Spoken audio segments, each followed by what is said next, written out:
All right, we're here with Rob.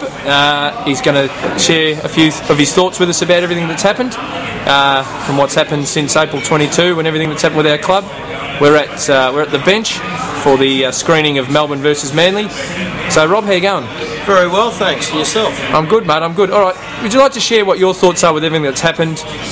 Your opinions on penalties, and just your opinions on everything, the way everything's been handled, which include obviously the sacking of the 4 independent directors. Sure. And the ceasing of legal action. Yeah, look, I think the penalties that were handed out to the Melbourne Storm are a complete overkill. I think, you look at past clubs, right, that have been in breach of the salary cap, they weren't penalised to the extent that the Melbourne Storm were.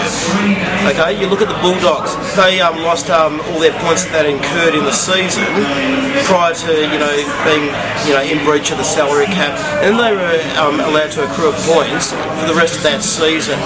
I think these penalties that have been handed out are unprecedented.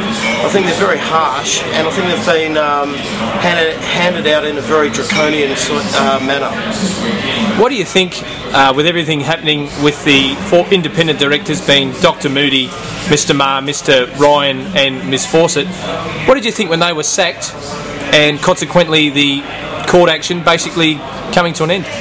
Look, I think you've got to look at that. I mean, to me it seems very sus. It's sort of, from what I understand, we had a pretty good case, according to Alan Myers, QC. My dad's actually a QC and knows him very well. Basically, I think what it appears that has happened is that, they've sacked the 4 independent directors and they've reinstated Mr. Gowsey as CEO, and they've probably gone to him and said, look, we want you to have the job, but the first thing you've got to do is cease legal action. I think, it's a bit worrying, we're a club, right, consisting of, members who pay their, memberships every year, and it appears that we haven't actually had a say in sort of what goes on, and the new CEO, he hasn't asked the members what we think, about whether or not we should continue legal action. I think, the sooner we actually get our own voice, and thanks to Mad Fan for actually giving us the voice, I think it's absolutely fantastic.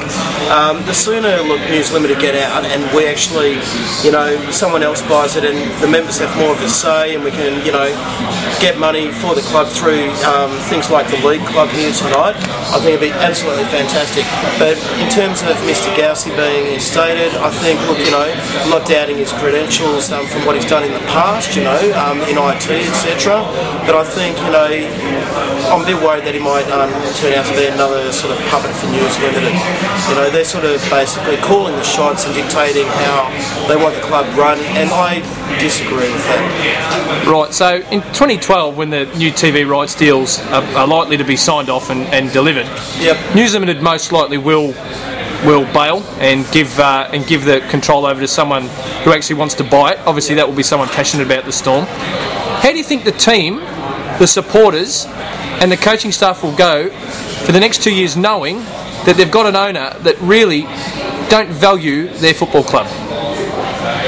Can you just repeat that again, sorry? Yeah, so how do you feel that News Limited are owning the club for the next 2 years at least? Yeah.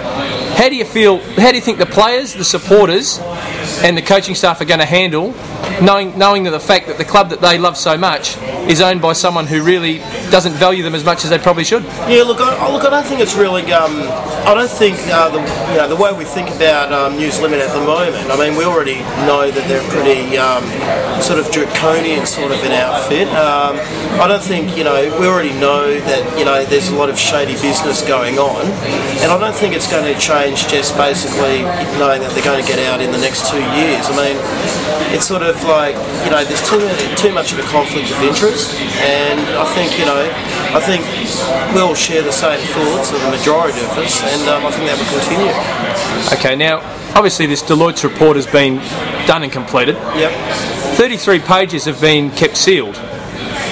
Obviously News Limited have done this at their discretion, but what do you think is in that 33 pages that has got them running scared, so to speak? Oh, okay, look, I mean, with the report, I think, it was supposed to be, you know, basically an independent report. It was supposed to be transparent. I don't think that's occurred at all. I think, you know, the 33 pages that are missing, look, you know, I suspect, you know, it might actually have some incriminating evidence on News Limited, and that's why they haven't included that. You know, it's basically, you know, as we all know, you've got, you know, News Limited owning Melbourne Storm, you've got News Limited conducting a report, right, on Melbourne Storm on behalf of the club or the competition that they own. So, you know, look, I'd be very interested to see those 33 pages that are missing, but I suspect, you know, there's, you know, some information there that, you know, we'd all really like to have a look at, because, you know, I don't trust the report, you know, one bit. No worries. All right, well, thanks very much, Rob, for your time, and it's good to see you still supporting the Storm, and hope we support the Storm into the future when News Limited are gone. Thanks heaps. Go Storm. Thanks, mate.